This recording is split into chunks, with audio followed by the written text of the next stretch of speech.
prindërit duhet flasin me fëmijën sa më shumë, ta lënë fëmijën të flasë sa më shumë për të shprehet ai ashtu si do, dhe fëmijës mos i flasësh me gjysma fjalësh kur është 1 vjeç, apo ti flasësh me fjalë të plota. Mendoj që sot përdorimi i ës dhe i ç's është një akt revolucionar. Dhe arrita të kuptoj në një farë mënyre, pra jemi vazhdimisht duke u përpjekur që të ruhemi nga ky mjet dhe mik i paftuar.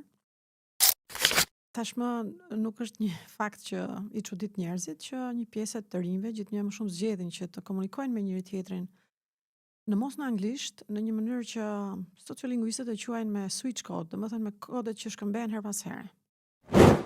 Mendoj që ne duhet fillojmë ta rimendojmë sikur po edukojmë nxënës që kanë jetuar në SBA dhe Angli dhe janë kthyer në Shqipëri.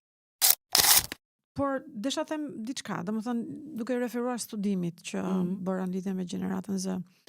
Për shkak të zhvillimit të jashtëzakonshëm të teknologjive dhe të format komunikimit edhe të aplikacioneve, si them, gjithnjë më shumë njerëzit po parapëlqejnë të shkruajnë se sa të flasin. Domethënë nuk kanë më telefonata njerëzit shkruajnë me njëri tjetrin.